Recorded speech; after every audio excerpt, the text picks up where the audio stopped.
Littleton Fire Rescue and members of the dive team are out here participating in a joint training exercise with Colorado State Parks, Dive Rescue International, and a number of agencies, both law enforcement, state rangers, and other firefighters from Utah, Wyoming, and Colorado. You just kept driving and driving and driving until the ice shelf stabilized.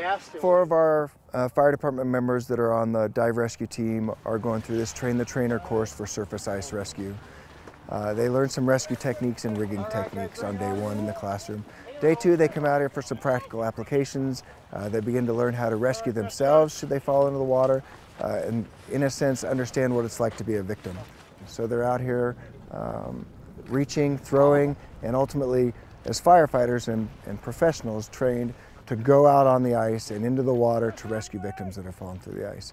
In the final day of the course, they take the role of instructors where they have the opportunity to come out here among their peers within the class and teach for a few moments and be evaluated and given some tools that they can take back to their individual agencies. It's a thinking process. It's not just doing. You build that muscle memory of knowing how to make a connection in water, but then the circumstances are going to change. They're going to make you alter your plan. The main reason that we have our 4 firefighters in this course here is so that once they achieve the knowledge of being an instructor for ice rescue, they can come back to the fire department and teach the other 130 members what they learned in this class as far as rigging and techniques for operations for ice rescue for the surface.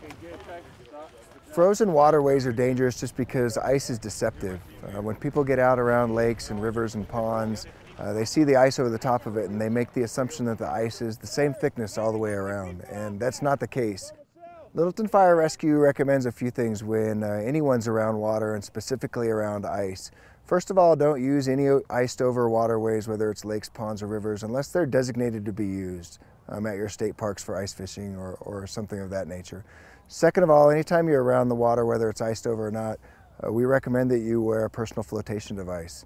Many of the devices these days are very unobtrusive, they're sleek, but they're there to protect you in case you do inadvertently end up in the water. Third, we recommend that you keep your children within arm's reach anytime you're around the water. And fourth is if you have pets or animals that you're out at the park with, that we recommend you keep them on a leash. If your animal is off leash or does get off leash and gets away from you and does fall through the ice, we don't want you to pursue your animal. We don't want you to chase them out into the water. Call 911, get professional emergency rescuers out there. We'll come out prepared to pull your animal out of the ice if you can just stay there and wait for us. Littleton Fire Rescue recommends if you see someone in the water that you kind of adhere to a standard set of procedures. We call it the reach, throw, go.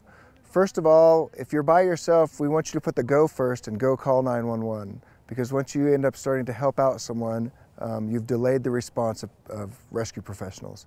But if you have somebody there with you, start with the reach. You could reach out with a tree branch, a ladder, use your jumper cables from your car. If your car is nearby, you can throw your spare tire out to them or throw a branch, as we'd said before. And then of course the go is go call 911 and make sure that you have professional rescuers on the way to help out.